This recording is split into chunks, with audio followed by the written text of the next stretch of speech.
Hi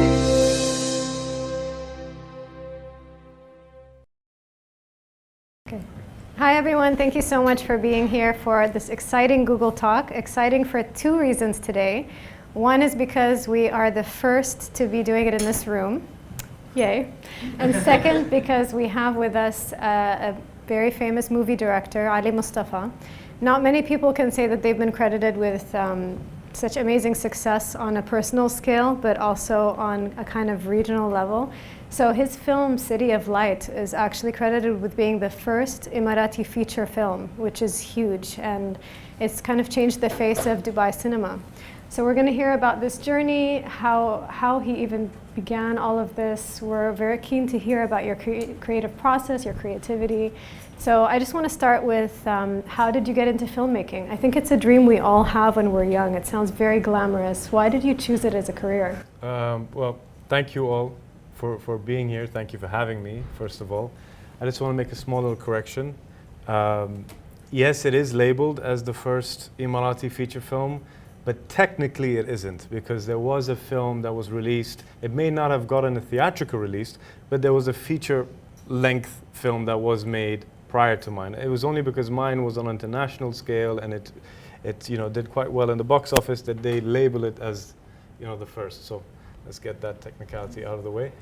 If it's on the internet, it's real. It's exactly. Yeah, there's no fake news there, no. So I started, how did I start? Well, since I was a child. Ever since I was 9 years old, I've been making films. And when I say making films, I've been making, taking my parents' video camera and shooting my toys and my younger brothers and whatever I could do. It started, I guess, with this massive Betamax collection. I don't know how many of you remember what Betamaxes are. Okay, it was before VHS. There was the little ones called Betamax. And he had a massive collection. Actually, my father always managed to start a collection of things that were bound to be obsolete, which was the Betamax, and then he later went to Laserdiscs. But anyway, that's another story. So I watched Star Wars for the first time.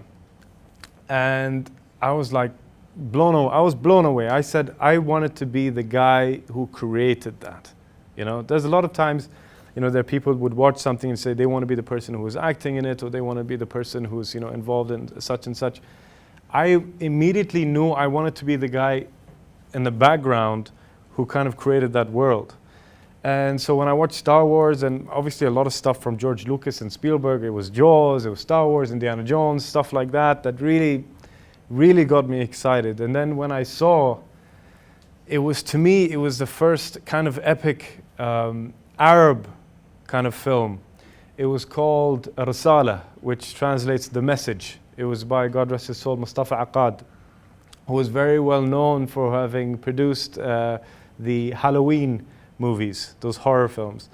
So after seeing that and seeing the scale of that film, I said, you know what, there is a chance for someone in the Arab world to be able to do something like that. And so it was always a dream of mine. So from stealing my parents' camera to eventually getting having one given to me as a birthday present, to then doing stop motion animation. Oh yeah, they were supportive because that's all I kind of did. It was either filming my toys or doing stunts, and filming myself doing stunts. I was torn between being a stuntman or a filmmaker. I wanted to be a costume designer. Oh yeah? So yeah, so basically that's how it really all started. It started from when I was a child, and how my parents really supported me. And then you studied film, and was City of Light, what was your first project? Okay, so there was a lot that happened before that. So I was doing film, obviously, childish, amateur stuff. And then before graduating from high school, I had a lot of friends that were about 10 years older than me. And they were all working at the time. And so they were all having their own income, and I was still on like a pocket money allowance. And so I really wanted to start having my own money and feeling a little bit more responsible. And my mother has an events company called Blooms, which started as a flower shop in the 80s. And she has a trade license for interior design. Now, I grew up in a household where my father's an architect, my mother was doing a lot of events and creative stuff, so I got to see how a lot of stuff was built, and I was also, you know, blessed to be able to sketch and draw things from a very young age. So I went to her and said, I want to, you have the trade license, you're not really doing much with it because you're focused on other things. What if I set up a division of interior design with you guys? And the first thing I did was design my sister's wedding stage. Now, in this part of the world, weddings are massive. And you would have the wedding stage to be themed. This should be your next film. Well, my life story. The So wedding. An Arab wedding. So basically, yeah, well, there's one as well. So basically you have these massive wedding stages that are themed, and my sister's wedding stage was a secret garden theme. So that was my first, and I designed it, sketched it, and then we built it. And my wedding stage career kicked off after that. Wow. And I was just doing wedding stages for about a year and a half. I had about 30 people underneath me in terms of people who were working for me, and we were building these wedding stages, and I became really popular doing this. And then I reached a point, and this is before graduating from high school. So I graduated from high school, and that's what I kind of did for a while. And I'm like, I have to actually stop what I'm doing because my goal is to make films. I just started this as something, you know, to just make a bit of money on the side. I wish I didn't stop it because I was making a lot more money then. But anyway, so basically, I stopped that and I started searching for film schools. And I looked everywhere. I looked in New York, Los Angeles, all the places in Europe, and then I found this one that I was really comfortable with, which was the London Film School.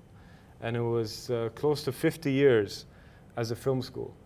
But unfortunately, it was a master's course. And so when I graduated from high school, I started this division, this company, and I was working for a while, so I didn't even go and do my bachelor's. But then I saw that you needed a few things to actually get into the school. Number one, you need to have some kind of like work experience in the industry.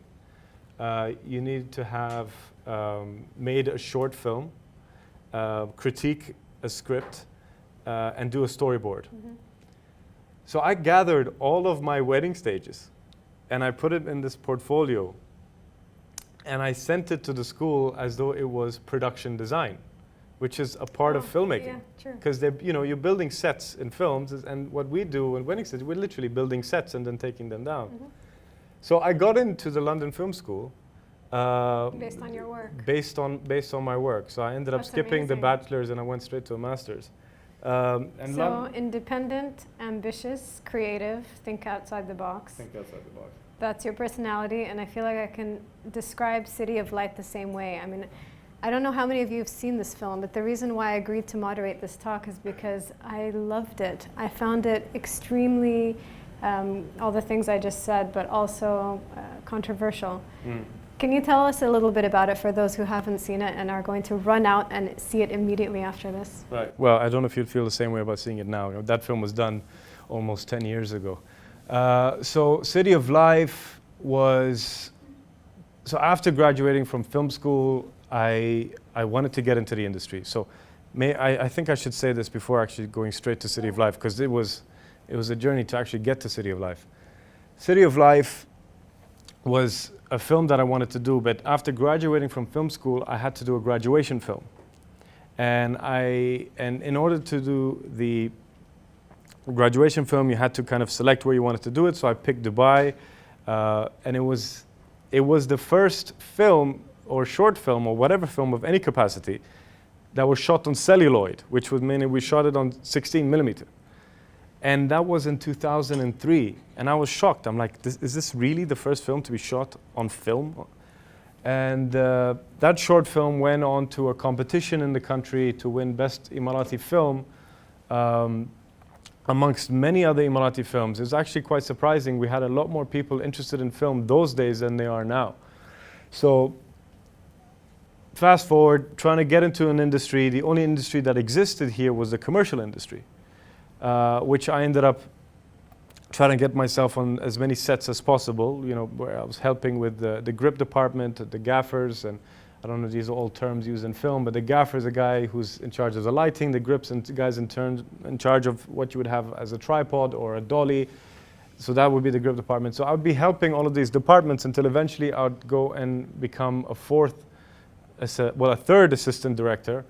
I was fourth for a very short period, but third assistant director, where I'd control a crowd in a football stadium for a beverage commercial, you know, where we have to move the crowd from one side to the other and just screaming down you know, like a megaphone.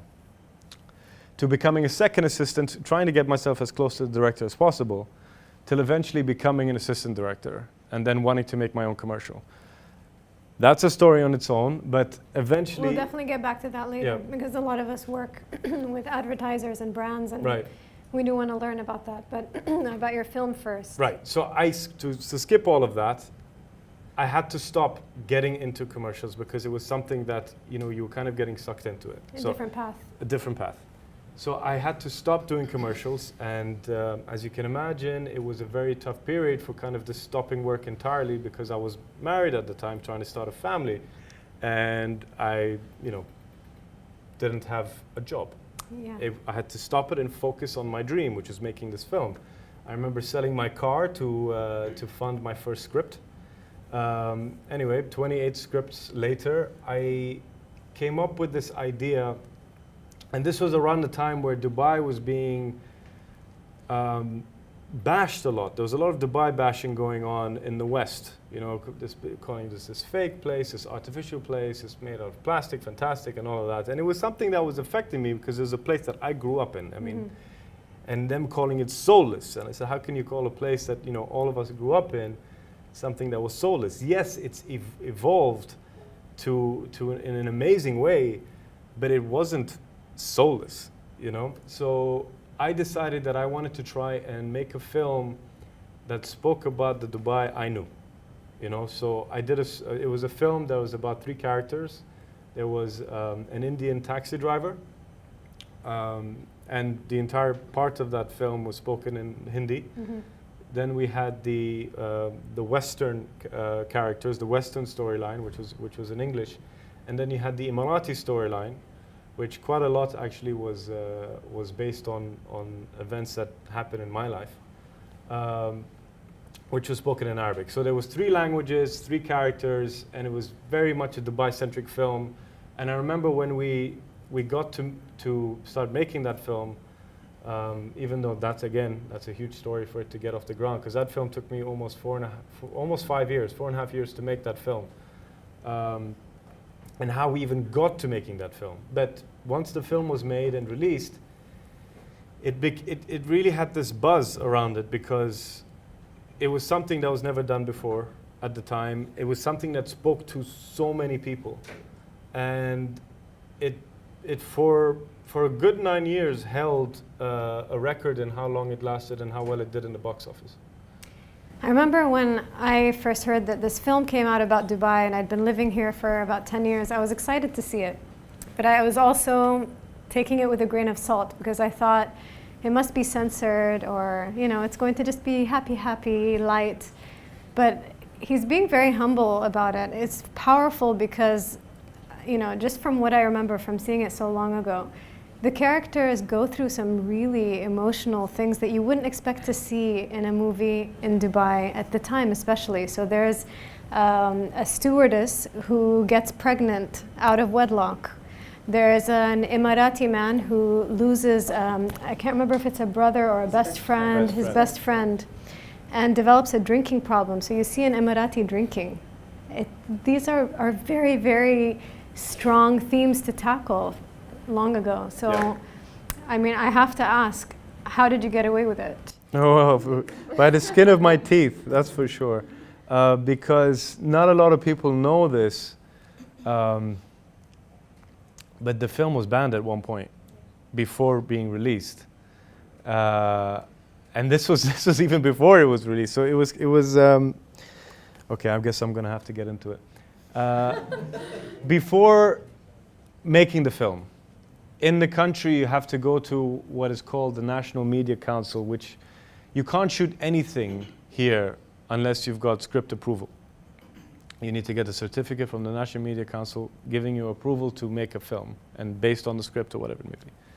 So it was 6 months of driving back and forth to Abu Dhabi, of them rejecting the script, of me trying to convince them how this is important for the industry, and we have to be talking about things like this, even though I was only, you're scratching the surface when it comes to controversy. But there needs to be some drama, and this is what we have to do, and it just kept getting rejected. And I think they got sick and tired of seeing my face, where there was a compromise of, okay, this is what's going to happen. And by the way, in the 4.5 years, I managed to raise about $5 million to make this film, okay? And a guy who's never made a film before, so that's a story on its own. So I got to a point where they said, you know what, okay, shoot the film, and once it's finished, we will watch it, and then we will decide. So imagine the pressure of shooting your first film, where only you and the producer know, stepping onto set every day, that it might never see the light of day. So we go ahead, we make the film. There's this huge buzz again around the film because there's press hearing about it. They're seeing us shooting on the streets. We're like on Sheikh Zayed Road. We're by the desert. We're around Dubai. There's this buzz about this. It's the first big production Emirati film. And then we reach a point where I have to now screen the film. So I gather everyone. I rent a screening room in one of the hotels here. And so all of kind of like the heads of media show up. And they watch the film, and I'm in a room similar to this, and I'm standing at the back by the door. And the film finishes, the credits roll. A bit of silence. People leave, and they, one by one, look at me. Okay, nice movie.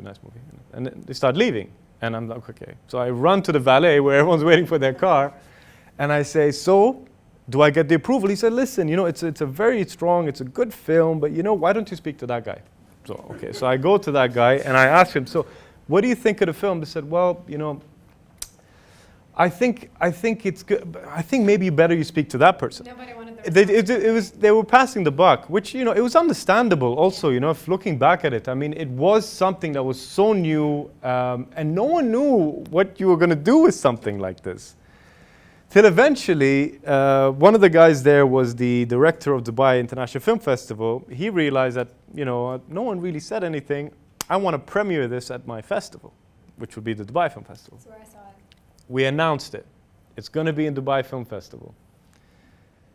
3 weeks prior to the festival, I got a call, 3 or 4 weeks, I got a call saying, Ali, I am sorry to give you this news.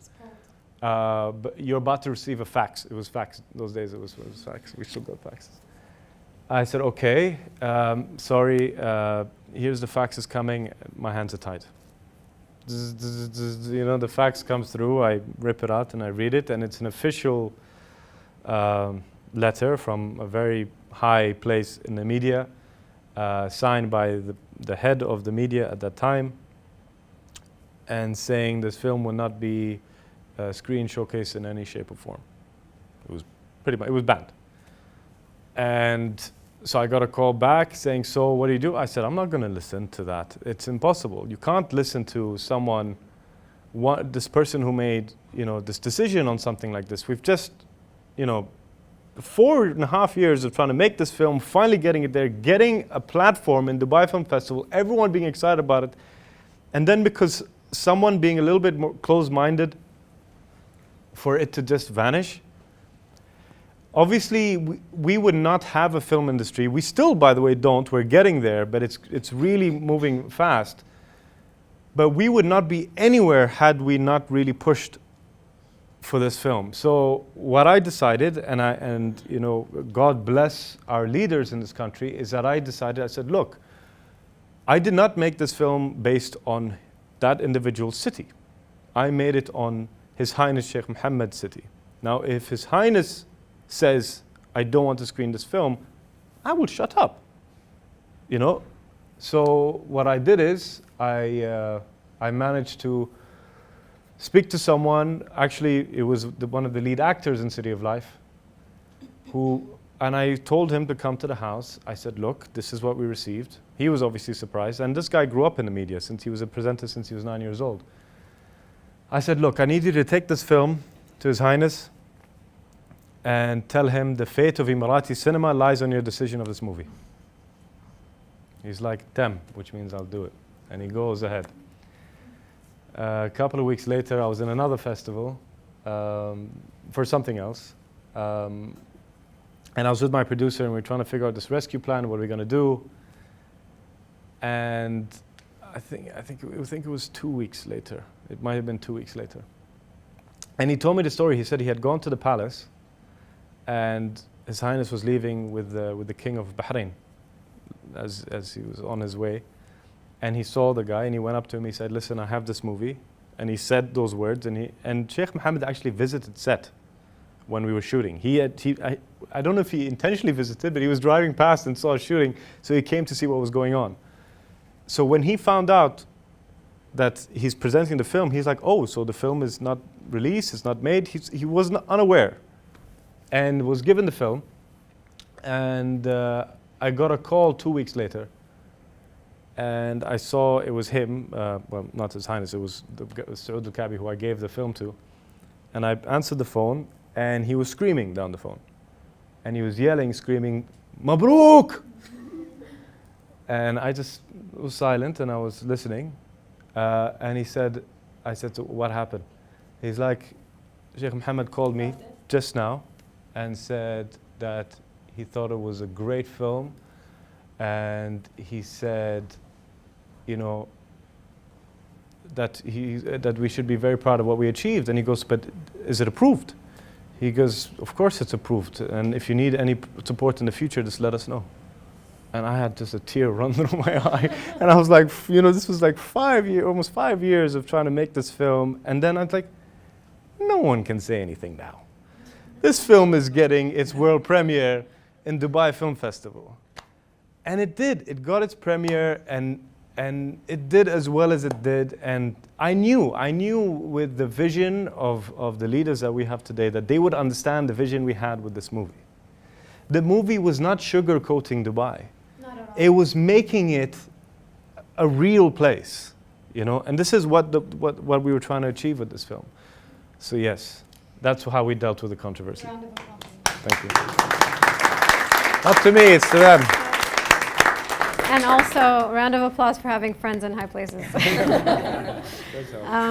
But after such a big success, I imagine this is something that a lot of artists face.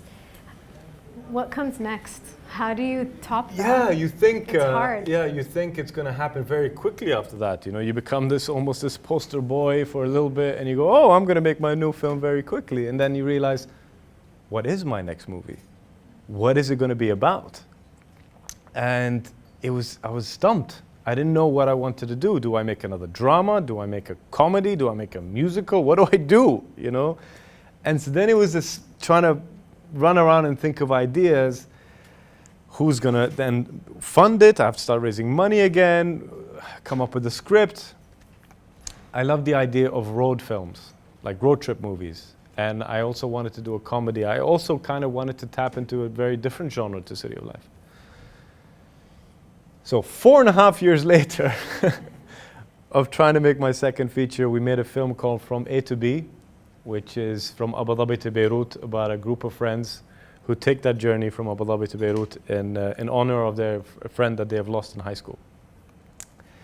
That film became the first Emirati film to be the opening night film at the Abu Dhabi Film Festival, which was quite a big deal at the time, although it was the first and last Emirati film to open, because Abu Dhabi Film Festival the year after was no more.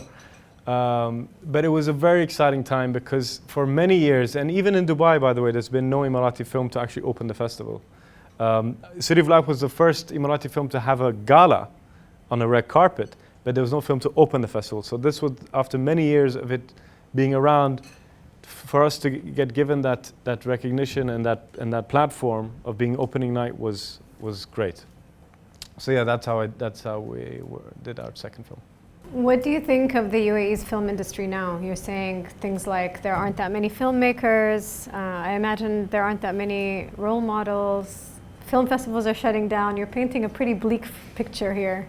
Well, I wouldn't say bleak. It's definitely positive. Well, except for that festival closing down. But there's a reason that festival closed down. The reason I'm aware of is because there was 2454 Image Nation Abu Dhabi, and they realized, you know, I mean, the country, yes, we are the United Arab Emirates. A lot of people feel we're not united, but we're very united. And they realized we have a massive festival in Dubai. Why was it needed to have a second festival in Abu Dhabi? That a lot of the money that was going to that festival could be put in the arts and culture, like Image Nation and funding films and stuff that's happening like the Louvre, you know? So that was one of the main reasons. And in terms of the industry being, when I say it has, there's a positive outlook on what's happening, is because it is really moving fast. Last year in Dubai Film Festival, we had 13 Emirati films. Yes. Not necessarily features, but there were 13 films over there. Last year in the theaters, we had about 3 Emirati films playing. It used to be 1 Emirati film every 2 years. You know what I mean? So it is growing. And obviously, you know, we are such a small industry. And again, I don't want to call it an industry. I would like to call it more of like a movement, because an industry it sustains itself, you know.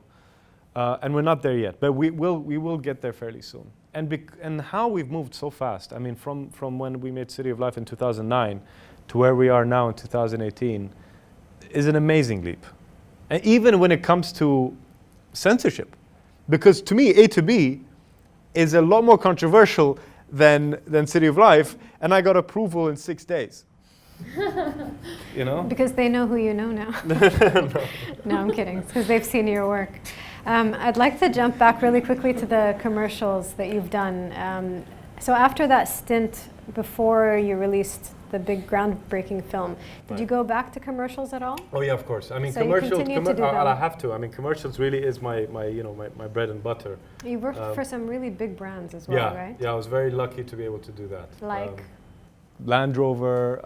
Not only did I work with Land Rover in the shooting commercial for them, I represented them as an ambassador for about 5 years. So I worked with Itzalat, Vilbekran, like top brands. And actually the latest commercial that I had done, which was out, I think came out yesterday, which I'm really excited about, because it was Baidu, the telecom company, and last year they started a campaign called #PostWisely. It was basically based on how people just post everything on social media, and it was based on these true events where someone sees that this guy, he posted his boarding pass, he's in this country, and he just had his whole house robbed. Or this person posting their child in this park, and then they had someone want to try and kidnap their child. So it's about sharing your entire life on social media. So that was last year's campaign, and this year's campaign, and that was all done in the UK. So I was very lucky to be asked to direct the ones for this year, where it, to me, was even a bigger technical achievement, because they wanted to do the entire thing from the perspective of the victim. So it was a point of view film. And it's a film where there was actually a very drastic thing that happened in Kuwait, where an employee, a Kuwaiti woman, was filming her maid hanging from the side of the building, screaming for help, and she was just filming her until she kind of lost her grip and fell 7 stories. Oh, wow. Luckily, she survived. She landed on a 2x4 aluminium roof and survived. But there's quite a lot of cases like that, where people drive by car accidents and then film dead bodies or mutilated bodies, and then you have these bullies in school who are bullying this person, and people are just filming it. And instead of taking that footage to the authorities or the headmaster, whatever, they're sharing it on social media. There's a good Black Mirror episode about this. Oh yeah? If anyone's seen the show on Netflix. So actually, I'm still to watch Black Mirror. It's very good. I heard. So these commercials have come out now, where the first one that was released yesterday was basically, it was a perspective of a laborer in a bus, where he gets into this car crash and this person, starts filming them. And the tagline is, if it were your pain, would you share it? Hashtag post wisely. And I was very proud to be involved in them because they're very powerful commercials. Because the other Do commercials that come to mind are all quite funny and light. No, this is quite different direction. Quite hard hitting. It's quite graphic, and it's about time. I think we need kind of ads like that, because I mentioned to them when I go back and forth to the UK a lot. There used to be this campaign called Think, where it was about texting and driving, or drinking and driving, or not wearing your seatbelt. And those car accidents, they used to be quite graphic, and it would really leave an impact. So for a while I thought, given the amount of accidents we had here, the police needed to start making adverts like that. So now we started it with this Do campaign, and it's great. It's cool. From your professional opinion then, having worked on so many different ads, what's the kind of ad that really pops or connects with audiences that you imagine might go viral on YouTube? Oh, well, usually the funny ones actually tend to go quite viral. But something really that people haven't really seen before, because it's become, I mean, the industry is it's like a cookie cutter. I mean, they just keep copy pasting similar things, change the way the person looks. So when you start doing something that's more original, which by the way is next to impossible to do, that's when those things actually go viral. When you can make someone cry, and really when I say cry, I'm not just whether they cry or whether they're impacted by something, or whether they laugh, when you tick those emotions, that's when they want to start sharing it with other people, and it starts going viral. But again, it has to have an original concept. Yeah. Okay, I'd love to hear if you guys have any questions. I'm hogging all of the time. Anybody have any questions? Do we have to? How long have we been going on for? I feel like I've been. It's been half an rambling. hour. We got time? I've been keeping an eye. Okay. Questions? Go ahead. Can you talk a little bit about the film The Worthy, because it's also quite different? Yes. Okay, so The Worthy was my third film. And there was many reasons I wanted to do The Worthy. One of the biggest ones is that I didn't have to wait 4 years. I was in post-production for A to B, and Image Nation Abu Dhabi, they funded half of that movie.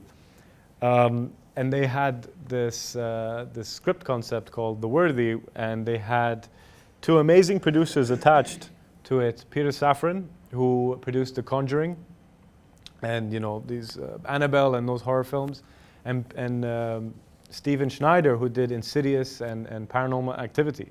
So these guys made these blockbuster Hollywood horror films, and they had this genre film idea called The Worthy. And it was set in a dystopian post-apocalyptic world and about survival and so forth. And I read the script, but what I was told is that I have to take this and I have to make it our own, make it, Arabize it, and try and set it in the region. And so, like I said, I didn't have to wait 4 years, but also it was a genre that I would never have even thought of doing. I don't know how many of you are horror fans. No. But I would not go to the cinema to watch a horror film. Doesn't mean I don't appreciate horror films or respect, the difficulty in making one, but it's just not a thing I would do. It wouldn't be my first option. So the fact is I've done an ensemble drama, I've done a comedy. This would be a challenge, something that I would never think of doing, and I did it. And we shot it entirely in Bucharest, Romania, so that was a great experience. And the film is now picked up by Netflix worldwide. And so if you want to watch my third film, it's on Netflix. Nice. Go ahead. So you say the industry does not exist as such. It's not sustainable. I mean, Not yet. filmmakers make money. Did you break even in your movies? It's a great question. Not one. Not one of the films broke even.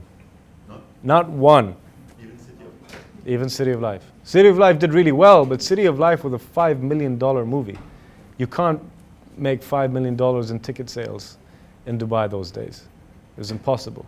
Now, like one of the top, big box office hits, the summer box office hits in Dubai could go up to $2 million now with the amount of cinemas. So that film needed to have gone globally. Although we did sell in different markets, still, it's a very difficult industry to try and make money with.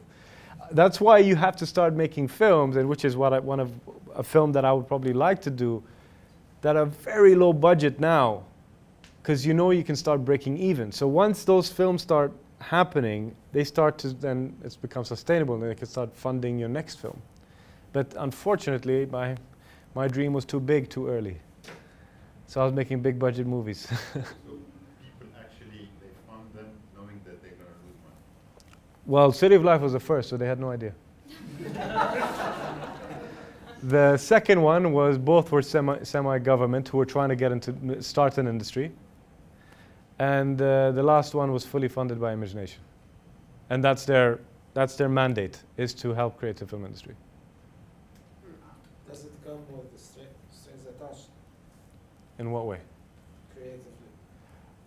Well, luckily, usually yes. When you're doing, because when I did my second film, I wrote. My first film, I wrote. So I wrote, produced, and directed the first two films. This one, I was only hired as a director. So usually, yes. Usually, when you're with the kind of like the studio system, where you're hired as a hired gun, and you know, if in the creative side, you don't necessarily get final cut of your edit or how you want it to be. But what was amazing with obviously Imagination is that not only are they producers that are driven to create this industry, but they're also very creative people, and they support you. So yes, there was a lot of discussions, but all the discussions were very positive, because we all, I think now I'm on my third film, you kind of get what you're trying to do, and everyone understands, we're doing this for the bigger picture and for everyone to kind of be happy with the end result. So not necessarily now, but probably will happen. But usually, yes, you do get a lot of constraints. Like if I were probably going to do a film in Hollywood now, yeah, I'd be on the reins for sure. I have a question, sorry. So I'd like to also get your thoughts on the MENA movie industry overall. Like, what do you think is happening across the Arab world?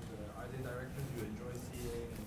I'd also like to see, are there collaborations happening in the Middle East in terms of how the movie industry works? Is there a governing body or something, or there's really nothing happening? No, we don't really.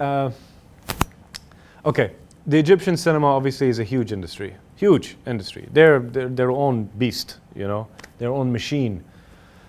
But there was a period, there was the golden era, and then there was a period where they're just producing, where even Egyptians would say they were nonsense. And now they've come back to starting to produce some and make some amazing films again. I was actually there recently as a jury member for the first Guna Film Festival in Egypt.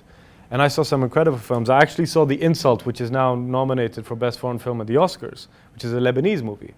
And I really liked that filmmaker. I liked his previous work as well, Ziad. And so is there a real collaboration? There's trying to be one. I mean, there's this Arab Film Institute that's been created so we can kind of like break those borders and kind of work together. But I think there's a bit of time with that, because I made a film from A to B, which was a Saudi, Syrian, and an Egyptian high school friends go on a road trip throughout the Arab world. So it was a very pan-Arab movie, right? And it could have been the time it was released or the marketing, whatever it may be. But it was a film you would have thought, because it being so pan-Arab, that it would do very well with Arab audiences, like in Egypt or in Jordan or whatever it may be. And it didn't. So it was almost like you almost felt that when the Egyptian films come out here in Dubai, yes, they get a lot of Arabs involved, but it's a lot of the Egyptians go to see their films. A lot of Emiratis will go see their films, and a lot of Lebanese will see their films. Those films don't necessarily kind of cross borders so well, which is a shame, because they're, some Lebanese film I believe could do really well in Egypt, or an Egyptian film, they do necessarily, I mean, they do really well regardless, given, their, mashallah, massive population. But now that we have Saudi Arabia that had decided to open theaters, this is one of the things why it's also so positive. Because City of Life released today, we would have made our money back, you know? So the industry is growing. The fact is now Saudi's opening cinemas. The fact is this Arab Film Institute is happening. There's, you know, we have a Lebanese film who's nominated for an Oscar this year, which I think we should win. You know, I haven't seen the other contenders, but you know, since Paradise Now, we need one. You know, and it's important. But I do think those borders are gonna drop, and it is gonna become a lot more accessible. Yeah, for sure. Do you get your films to be screened in Emirates and Etihad in-flight entertainment? I was very lucky. Actually, my first film, City of Life. Actually, I should not talk about that. But my first film, City of Life, was in Emirates. Although we had a flight attendant and we had an airline in City of Life, but I had to make one up. But after the fact, Emirates were very supportive and saw that it was something that was important. They put it as the first film on in-flight. I think it was on the plane for like 2 months. They put me on the cover of Open Skies magazine. I was interviewed during, you know, while people would see the opening film of the safety. After that, there was me giving an interview about City of Life. So they were very supportive. A to B obviously had some Etihad exposure in the film. So it was played in Etihad. Actually, it was also played in Emirates, but there were certain scenes that were removed. And yeah, so the airlines are very supportive. We're very lucky to have the airlines, the press. They're excited. I mean, I think everyone's is hungry to have a film industry also. You had a question back there. Yeah. What was the reaction from the general public in Dubai? Can you break it down in terms of expats versus locals to some of the controversial subjects in the movies? Has it stimulated a new debate about Dubai's identity and you know, how different nationalities see themselves here? You see, I guess the movie that comes to mind obviously would be City of Life for me, in that because it's when that film was released in the theaters, and I was going to the cinema to watch, let's say, another movie, I would pass by the hall and I would hear my film playing. And I would tell, you know, the usher, if you just 1 second, I just want to take a quick look from the back. And I would step in every now and then in the theaters to see reaction, but also to see the audience. And it was such a huge, like, mix of different nationalities. You know, there was the Indian community, you had the Western community, the Emiratis, and all of them sitting there watching this one film. What I found unfortunate is that is slowly, because it was such a film that spoke to so many nationalities, that I feel it's unfortunate that we've not now made Emirati films of a standard as yet. When I say Emirati, like purely Emirati, that can bring in an international audience to watch it too.